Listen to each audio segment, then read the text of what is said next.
Hi, good morning, everyone. This video blog aims to give you background information about the protests going on in Tbilisi right now. I'm standing in front of the building of the parliament.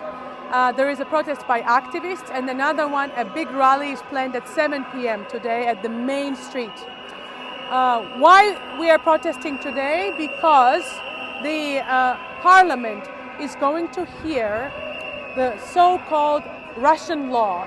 This draft law was dubbed as Russian law because it is a copy of the relevant Russian legislation which aimed at silencing critical and opposition voices in the political sphere in Russia.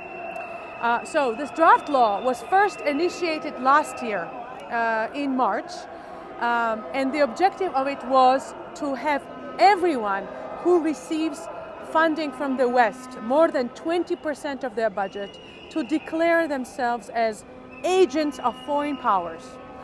Then this initiation of the draft law was followed by huge, massive protests on March 8 and 9, and the government had a dilemma, either to crack down on protesters with violence. They did crack down and they did use water cannons and crowd control forms, but they had to escalate it further or to take back the draft law, which they did.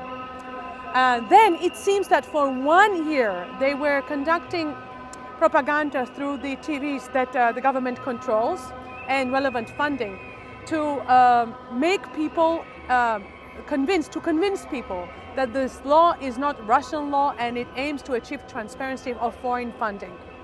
Now, what's going on today? Again, this law was initiated last week, the draft law, and I think this is my intervention. It has three different objectives, either cumulatively or independently. First of all, it aims to silence critical voices in Georgia and voices that have independent funding. So, one way to remain critical of the government in Georgia historically is to have income that is not tied to the government or public office or budget, because otherwise you are subject to the influence of the ruling party. This is how it was historically here.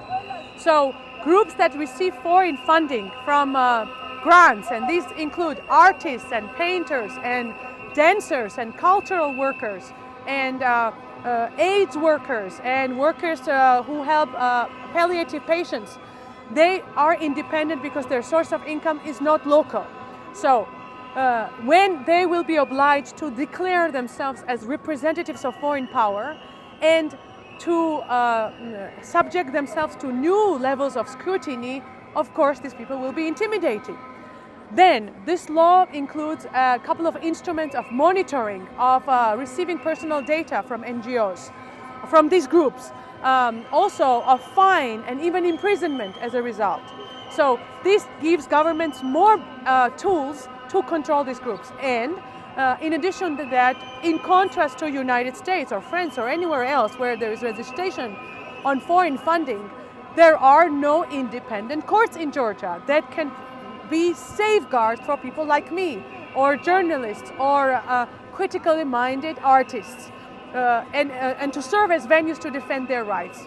So that's one, to silence critics, especially ahead of October 26 elections. Now, transformative elections, that's reason number one. Reason number two, to have Georgia remain in the sphere of Russian influence. As we know, this law has been planted and implemented and brought in countries which are subject to Russian influence. And so Georgia would be another test case, was last year and seems to be another test case for Russian allegiance. And the Georgian government seems to be given the task of proving Russian allegiance. That's two. And the third and the last reason, I think, the objective it achieves for the government is bargaining with the West. You know, at the moment, Georgian government has been subject to a lot of pressure from the West, very justified and legitimate pressure for de-oligarchization, to remove foreign influence and to remove Russian influence and informal governance, to reform the courts, to remove the courts group within the court, the so-called clan that controls the court system and is subject to the influence for the government. There have been recommendations issued from the EU in the process of Georgia's approximation with the West. And the government, and especially the ruler of Georgia, Bidzina Imashvili, has been very uncomfortable with this pressure. So it seems to be that this draft law is also a bargaining chip, and his response to European Union and United States in response to the pressure.